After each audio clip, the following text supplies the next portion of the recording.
Welcome to e-PG पाठशाला। E-PG पाठशालायां भवतां समेषां स्वागतमस्ति। अहं पंकज कुमार व्यासः हरियाणा संस्कृत विद्यापीठ बगोलायां व्याकरण विभागे सहायक आचार्य रूपेण नियुक्तोऽस्मि। इदानीं परमलघुमञ्जुषायां भवतां कृते एवार्थ निरूपणं दशलकारादेश निर्णये च लादेश निरूपणम् इति अधिकृत्य अध्यापयिष्यामि। अत्र मुख्याः अंशाः ये वर्तन्ते प्रतिपादनीयाः ते इत्थं सन्ति। आदौ एवार्थ निरूपणं, तत्र एवार्थस्य अवधारणस्य त्रैविध्यम्, एव शब्दाभावेपि क्वचित् अवधारण प्रतीतिः भवति, तत्र प्रतीतौ प्रमाणं, लकाराणां वाचकत्वम् उत तिबादीनां, ततः लादेश सामान्यर्थः कः इति एते विषयाः, एते अंशाः अत्र प्रतिपाद्यन्ते।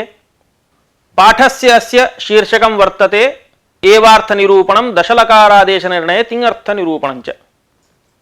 अस्य पूर्वपाठेन का संगति इति चेत् पूर्वस्मिन् पाठे निपातार्थ निर्णये निपात सामान्यस्य द्योतकत्व वाचकत्व निर्णयं कृत्वा निपात विशेषस्य विचारः आरब्धः आसीत्। तत्रादौ इवार्थं निरूप्य ततः नयाख्य निपात विशेषस्य विचारः कृतः। तत्रापि नयः द्वैविध्यात् कते पाठे विशिष्य तस्य द्वितीय प्रकारस्य प्रसज्य प्रतिषेधाख्यस्य विषये विस्तरेण तार्किक मतानुवाद खंडन पूर्वकं वैयाकरण सम्मतः पक्षः सिद्धान्तत्वेन उपस्थापितः। तस्य च प्रकृते इयानेव सम्बन्धः यत् तस्मिन् पाठे प्रतिपादितस्य प्रसज्य प्रतिषेधाख्यस्य निपात विशेषत्वात् प्रकृते प्रतिपाद्यमानस्य च एवाख्यस्य निपात विशेषत्वात् पूर्वतनस्य किञ्चित् स्मरणं भवतु। उभयत्रापि द्योतकत्वम् अस्माभिः स्वीक्रियते इति। ई स्मरणञ्च कीदृशमिति चेत् नैयायिकैः महान् यत्नः निपातानां वाचकत्व साधने विहितः, परन्तु तत्र दोषाणां सत्त्वात् वैयाकरणैः स्वयुक्तिभिः भाष्यादि प्रमाण सहाय्येन च तन्मतं निराकृतम्।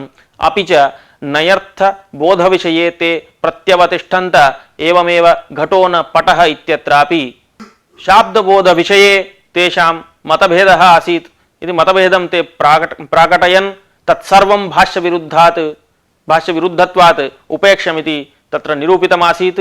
अनया रीत्या तत्र नयाख्य निपात विशेषस्य विचारः प्रवृत्तः। प्रकृते पाठे तु एवार्थः कः इति निरूप्यते। एवार्थस्तु अवधारणम् असंभवश्च एवेचानियोगे इति वार्तिके नियोगो नाम अवधारणं तदभाव असंभव इति कैयटेन प्रतिपादितत्वात्।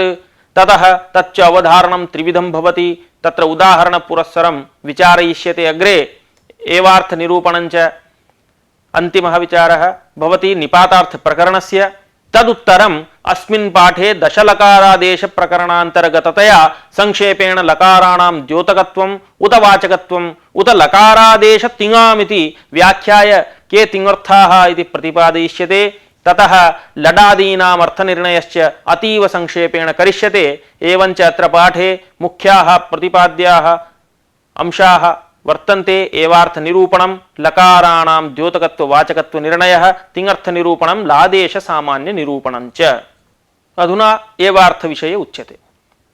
तत्र एवे चानियोगे इति वार्तिकेन एव निपातस्य अनियोगार्थे पूर्वरूपं भवति इति तस्य एवस्य नाम एव शब्दस्य द्वौ अर्थौ निर्धार्येते, नियोगो अनियोगश्च। तत्र वार्तिक व्याख्यावसरे कैयटः नियोगो नाम अवधारणं तदभाव असंभवश्च इति एवं प्रत्यपादयत्। अनयोः अर्थयोः एव शब्दः द्योतकः। द्योतक इति कथनेन एतस्य वाचकत्वं निराक्रियते। एतावता निपातानां द्योतकत्वस्यैव सिद्धान्ततया प्रतिपाद्यमानत्वात् अत्रापि एव शब्दः द्योतकः भवति, अवधारणस्य तत् असंभवस्य च। अत्र द्योतकत्वादेव यत्र वाक्ये एव शब्दः नास्ति तत्रापि तदर्थ प्रतीतिः भवति। सर्वं वाक्यं सावधारणम् इति वृद्धोक्तिश्च तत्र संगच्छते। एव शब्दाभावेपि तदर्थ प्रतीतौ पस्पशायां भाष्ये एवं प्रमाणम् उपलभ्यते। तथा हि सन्ति एकपदान्यपि अवधारणानि तद्यथा अभक्षः वायुभक्ष इति अप एव भक्षयति वायुमेव भक्षयति इति गम्यते। अत्र एकपदानीति एव शब्दरहितानि इत्यर्थः। आलंकारिकास्तु एव शब्दस्य अर्थान्तरमपि गृह्णन्ति। यथा लवणमेवासौ भुङ्क्ते इत्यादौ प्राचुर्यार्थः गम्यते लवणम् आधिक्येन स्वीकरोति इति। अन्यत्र घट एव प्रसिद्धः इत्यादौ अप्यर्थकः एव शब्दः, घटोऽपि प्रसिद्धः इति तदर्थः। अन्यत्र च क्वैव भोक्ष्यसे इत्यादौ असंभवार्थकः एव शब्दः, क्वचिदपि भोक्तुम् असंभवः इत्यर्थः। एवञ्च आलंकारिक मतरीत्या एव शब्दस्य अन्येपि अर्थाः सम्भवन्ति इति सामान्यतया एवार्थः कः इति निरूपितम्। तत्र मुख्यतया अवधारणम् एवार्थः नाम अवधारणं यः अर्थः सः द्योत्यः एवार्थ्यन् इति एवेन इति। तस्य अवधारणस्य त्रैविध्यम् अधुना उच्यते। उपर्युक्तः एव शब्दद्योत्यः अवधारणमपि त्रिविधम्। प्रथमं भवति विशेष्यसङ्गत एवकारे अन्ययोगविवच्छेदरूपं, द्वितीयं विशेषणसङ्गत एवकारे अयोगविवच्छेदरूपं, तृतीयं क्रियासङ्गत एवकारे अत्यन्तायोगविवच्छेदरूपं च।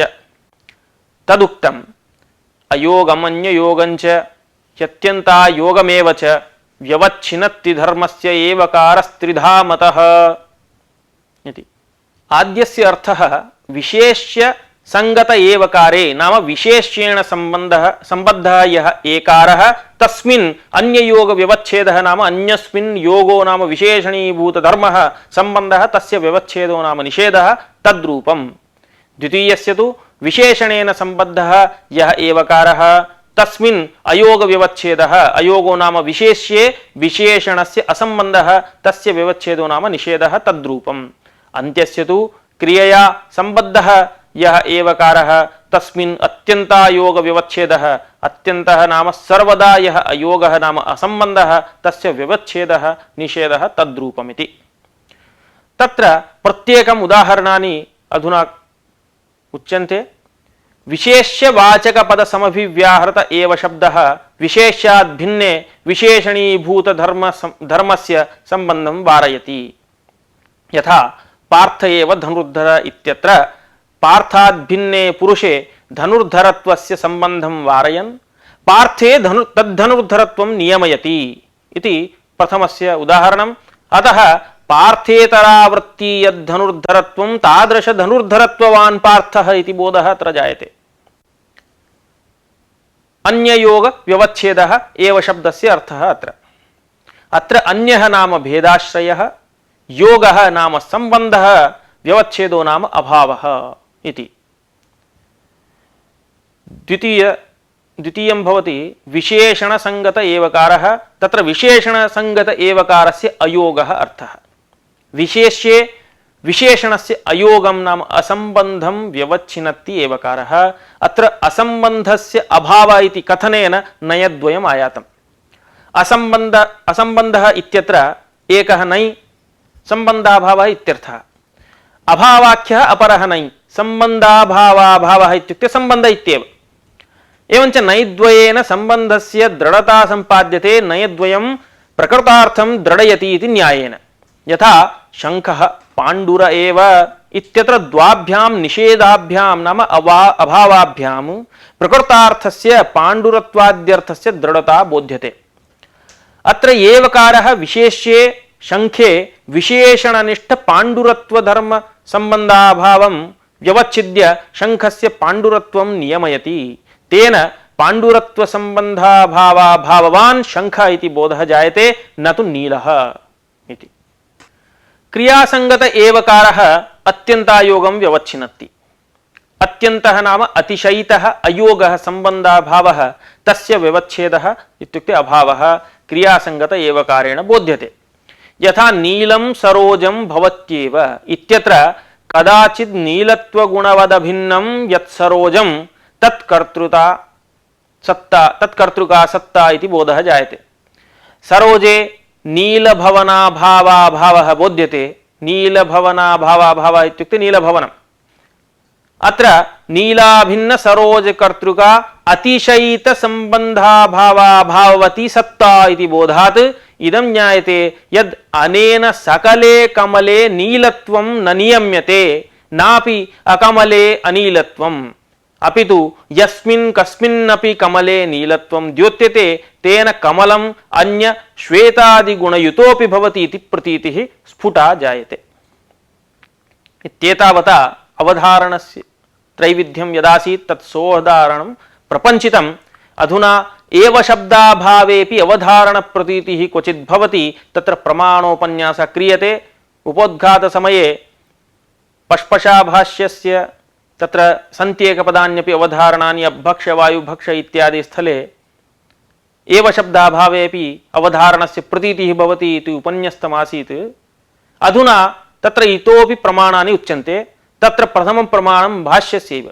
तदुक्तं भाष्ये अभक्ष्यो ग्राम्यकुक्कुटः इत्युक्ते गम्यते तत् आरण्यो भक्ष्य इति सर्वं वाक्यं सावधारणं भवति इति न्यायात्।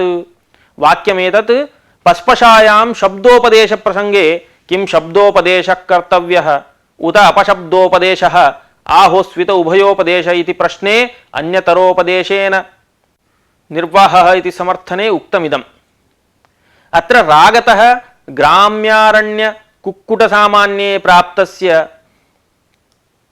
भक्षणस्य विशेषांशे नाम ग्राम्यारण्यकुक्कुटे निषेधश्रुत्या इतरांशे नाम आरण्यकुक्कुटे विशेषांशे तु ग्राम्यकुक्कुटे निषेधश्रुत्या इतरांशे नाम आरण्यकुक्कुटे भक्षणस्य अनुज्ञानियमः प्रतीयते। ग्राम्य एव न भक्ष्यः आरण्यस्तु कुक्कुटः भक्ष्यः इति प्रथमं प्रमाणं उपन्यस्तम्। आलङ्कारिकाः अपि परिसंख्यालङ्कार प्रकरणे प्रमाणान्तरेण प्राप्तस्यैव वस्तुनः पुनः शब्देन प्रतिपादनं प्रयोजनान्तराभावात् स्वतुल्यन्याय व्यवच्छेदं गमयति इति निरूपयन्ति परिसंख्यालङ्कार प्रकरणे। परिसंख्यायाः लक्षणं तु तत्र काव्यप्रकाशे दशमे उल्लासे इत्थं वर्तते। किंचित् दृष्टमदृष्टं वा कथितं प्रकल्पते ताद्रगण्य व्यपोहाय परिसंख्या तु सा स्मृता इति कारिकया परिसंख्यायाः लक्षणम् उक्तमस्ति। अत्र यल्लक्षणम् उक्तं काव्यप्रकाशे तद् वृत्तीकृता एवं व्याख्यातं प्रमाणान्तरेण नाम शास्त्रपुराणादिरूपं रूपमानान्तरेण अवगतमपि वस्तु शब्देन प्रतिपादितं प्रयोजनान्तराभावात् सदृशवस्त्वन्यतर व्यवच्छेदाय यत्तु पर्यवस्यति सा परिसंख्या इति गीयते। अत्र उदाहरणं तत्र प्रदर्शितं व्याख्यायां। कौटिल्यं कचनिचये करचरणाधरदलेषु रागस्ते काठिन्यं कुचयुगले तरलत्वं नयनयोर्वसति इति आर्याछन्दसि वर्तते इदम्। अत्र कौटिल्यं कचनिचये एव अत्र कुत्रापि एव शब्दस्य नाम एवकारस्य प्रयोगः नैव कृतः मूले। नाम कौटिल्यं कचनिचये करचरणाधरदलेषु रागस्ते अत्रापि एवकारः नास्ति। काठिन्यं कुचयुगले तरलत्वं नयनयोर्वसति इति चतुर्षु अपि स्थलेषु एवकारं विनापि कथं तत्र एवकारप्रतीतिः अवधारणप्रतीतिः इति अधुना विव्रियते। कौटिल्यं कचनिचये एव न तु हृदये। कचनिचये कौटिल्यं न तु हृदये। रागः करचरणाधरदलेषु एव नान्यस्मिन् जने। काठिन्यं कुचयुगले एव न तु हृदये। तरलत्वं नयनयोरेव न तु मनसि इति परिसंख्या सदृशवस्त्वन्यतर व्यवच्छेदा तत्र वर्तते इति ज्ञायते। अस्तु प्रकृतमनुसरामः। इदं तावत् प्रसङ्गादुक्तं तत्र लक्षण उदाहरणञ्च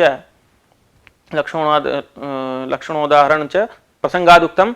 एवञ्च आलङ्कारिकोक्तपरिसंख्यालङ्कारे एवं विनापि अवधारणप्रतीति इति प्रतिपादितम्। अत्र प्रमाणान्तरमपि वर्तते। यथा भागवतेऽपि उक्तं लोके व्यवायमिषमद्य सेवा नित्यास्तु जन्तोर्न हि तत्र चोदना व्यवस्थितिस्तेषु विवाहयज्ञ सुराग्रहैरासु निवृत्तिरिष्टा इति। लोके व्यवाय मिषमद्य सेवा नित्यास्तु जन्तोर्नहि तत्र चोदना व्यवस्थितिस्तेषु विवाह यज्ञ सुराग्रहैः आसु निवृत्तिरिष्टा इति। अत्र व्यवायो नाम मैथुनम, आमिषम मत्स्यादि, मद्यम सुरापानम इत्येतेषां सेवनं जन्तोः नाम प्राणिमात्रस्य नित्या नाम रागतः प्राप्ता, अतः तत्र चोदना विधिर्नास्ति। अत्र एवं प्रश्नः वर्तते, मैथुन मांसभक्षण सुरापानादिषु मानवानां रागतः प्रवृत्ति दर्शनात् तत्र विधानस्य न कापि आवश्यकता।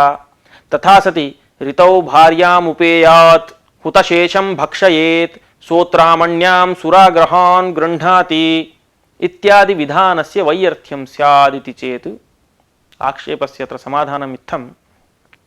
एते विधयः तत्तद् विशेषावसरेषु एव मैथुनादीनां पुनर्विधानं सूचयन्ति, पुनर्विधानस्य फलं तु एतद्व्यतिरिक्तावसरे मैथुनादीनां निवृत्तिः इति। अत्रापि एव शब्दाभावे नियमप्रतीतिः पुनर्विधानसामर्थ्यात् यथोच्यते सिद्धे सति आरभ्यमाणो विधिः नियमाय भवति इति न्यायात्। अत्र त्रिविध नियमप्रतीतिः भवति इति बोध्यं। कथं? तथा हि ऋतावेव, ऋतौ भार्याम् उपेयादित्यत्र ऋतावेव भार्यामेव उपेयादेव इति त्रिविध नियमस्य प्रतीतिः। तत्र नारीणां रजोदर्शनादनन्तराः षोडशनिशाः ऋतुकालः इति कथ्यते। तत्र प्रथमेन ऋतुभिन्नकाले भार्यागमन निवृत्ति फलम्, ऋतुकाले गमनं तद्भिन्नकाले तु न इति निवृत्तिः फलम्। द्वितीयेन विवाहेतर स्त्रीगमन निवृत्तिः फलम्, यतो हि भार्या इत्युक्ते विवाहिता इत्यर्थः। तृतीयेन अनृतौ अनुपगमे ब्रह्मचर्यमुक्तम्, ऋतुकाले उपेयादेव तदतिरिक्ते काले तु अनुपगमे ब्रह्मचर्यम् इति। तेन ऋतुकाले गम्या अतएव ऋतुस्नातां तु यो भार्यां न गच्छति स मूढधीः इत्यादि रीत्या स्मृतिषु प्रायश्चित्तम् इत्यादि उक्तम्। एवञ्च नियमेन अन्यनिवृत्तिफलकत्वम् इति आयातम्। तदुक्तं मीमांसाशास्त्रेऽपि तन्त्रवार्तिके विधिरत्यन्तमप्राप्तौ नियमः पाक्षिके सति तत्र चान्यत्र च प्राप्तौ परिसंख्येति गीयते इति तन्त्रवार्तिके इयं कारिका वर्तते। अत्र अयं भावः, यस्य यदर्थत्वं प्रमाणान्तरेण अत्यन्तमप्राप्तं यो विधिः सः अपूर्वविधिः, यथा स्वर्गकामो यजेत।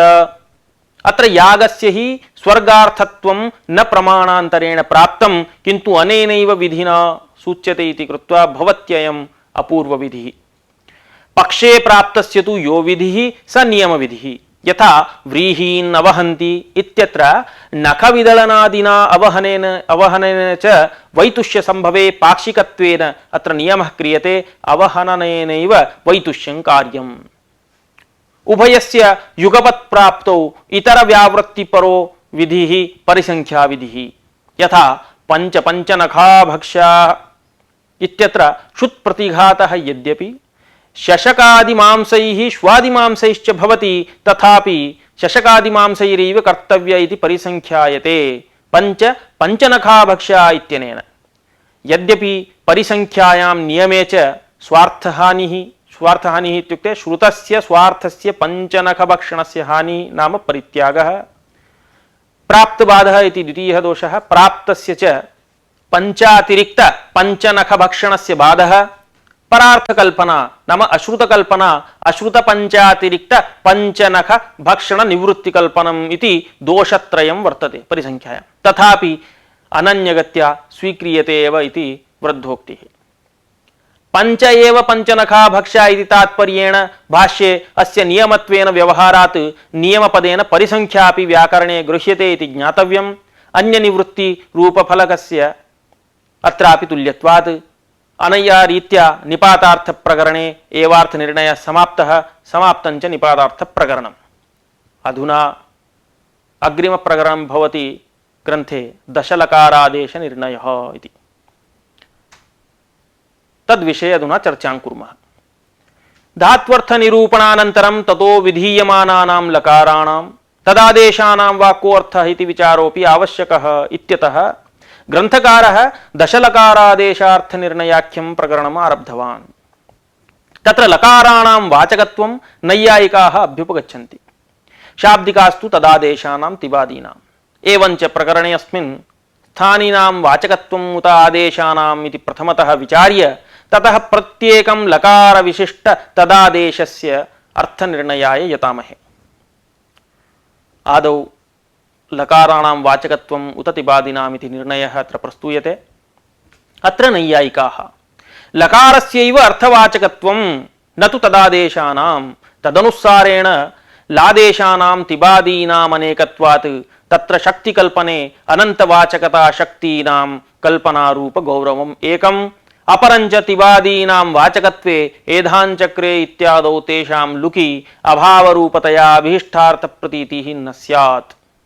लकाराणां जातिरूपदाधारेण ऐक्यात् तेषां वाचकत्वे एकयैव शक्त्या निर्वाहात् सर्वत्र निर्वाह संभवेन लाघवं भवति। एतदतिरिक्तं सूत्रकारेणापि लक्कर्मणि च भावे च कर्मकेभ्यः इति सूत्रेण लकाराणामेव वाचकत्वं समर्थितं। नाम लकाराः कर्तरि कर्मणि भावे च भवन्ति इति स्पष्टमुक्तं। यतः अभीष्टार्थे कर्तरि कर्मणि भावे च अनेन लकाराणां विधानात्। एवमेव वर्तमाने लट् इत्यादि स्थलेषु ज्ञातव्यं, नाम वर्तमानार्थे लट् भवति इति तेन सूत्रेषु लकाराणाम् अर्थः निर्दिष्टा पाणिनिना, न तथा तिबादीनाम् इति लाघवात् शास्त्रसम्मतत्वाच्च लकाराणामेव वाचकत्वम् उचितं न तु तिबादी आदेशानाम् इति नैयायिकाः अभिप्रयन्ति। शाब्दिकास्तु उच्चारितस्यैव अर्थप्रत्यायकत्वं न तु अनुच्चारितस्य इति भाष्यवचनात् आख्यातप्रयोगे तिबादीनामेव उच्चारणात्। व्यवहारेऽपि अज्ञातलकाराणामपि, अज्ञातलकाराणां नाम यः लकारं न जानाति तस्यापि तिबादिभ्य एव अर्थबाधदर्शनादनुभवस्य प्रमाणान्तरश्रेष्ठ्याच्च, यतो हि अनुभव परम प्रमाण इति अनुभवस्य प्रमाणान्तरश्रेष्ठ्याच्च तिबादीनामेव वाचकत्वं न तु लकाराणाम् इति मन्यन्ते शाब्दिकाः। यदि तिबादीनामेव वाचकत्वं मन्येत तर्हि कथं भगवता पाणिनिना वर्तमाने लट् लःकर्मणि च भावे च कर्मकेभ्य इत्यादि सूत्रेषु तत्तद्विशिष्टार्थवाचकरूपेण लकाराणां विधानं कृतमिति चेत् उच्यते तिबादीनामर्थवाचकानां शास्त्रीय कार्यनिर्वाहाय स्थानित्वेन कल्पितेषु लकारेषु आरोपं कृत्वा तथा सूत्राणि प्रणीतानि सूत्रकारेण न तु लकाराणां वस्तुतः अर्थवाचकत्वम् अवधार्य इति। तेन लकाराणां न वाचकत्वं तिबादीनामेव नाम तस् आदेशानामेव इति सिद्धम्। वस्तुतस्तु लकाराणां वाचकत्वं द्योतकत्वं उभयमपि भाष्यसम्मतम्। तत्र वर्तमाने लट् इत्यस्य वर्तमान क्रियावृत्तेर्धातोः लट् स्यात् इत्यर्थः उक्तः कौमुद्यां दीक्षितेन। तेन स्पष्टं प्रतीयते यत् वर्तमानाद्यर्थाः धातावेव वर्तमानाः, लकारास्तु तत्तद्विशेषार्थद्योतकाः इति। तत्र कालस्य सर्वाधारतया कालसामान्यवृत्तिक्रियावाचकस्य धातोः वर्तमानादिकाल विशेष विशिष्टे व्यापारे लक्षण। लडादीनां तु तात्पर्यग्राहकत्वमिति। विशिष्टलक्षणायां तात्पर्यग्राहकत्वमेव प्रकृते लडादेः द्योतकत्वम् इति सूचयति। एवमेव अयं तु आसीत् द्योतकत्वपक्षः। एवमेव विधिनिमन्त्रणामन्त्रणाधीष्ट संप्रश्न प्रार्थनेषु लिङ् इति सूत्रे तु विद्यादिषु अर्थेषु द्योत्येषु वाच्येषु वा लिङ् स्यात् इत्युक्तम्। तेन तेषां वाचकत्वमपि इष्टम् इति आयातम्। वाचकत्वं तु अन्वयव्यतिरेकाभ्यां साधयितुं शक्यं। तथा हि लिडादिलकारसत्वे तत्तदर्थप्रतीतिः इत्यन्वयः तदभावे तु न इति व्यतिरेकः। पक्षद्वयेपि स्थिते किमर्थं शाब्दिकानां तिबाद्यादेशवाचकत्वम् अभिमतम् इति चेत् नाम कस्मादस्मिन्नेव पक्षे आश्रयणम् इत्युक्ते वाचकतावच्छेदकं लट्त्वलिट्त्वादिकं तदपि लडाद्यादेशे तिबादौ अनुभवसिद्धमेव अनुभवबलादेव च तत्तद् लट्वादिकं तिबाद्यादेशेषु आरोप्यते इति बोध्यम्। अनेन तिबाद्यादेशानामेव वाचकत्वं न तु लकाराणाम् इति स्पष्टं प्रतिपादितम्। इत्येतावता लकाराणाम् उत लादेशानां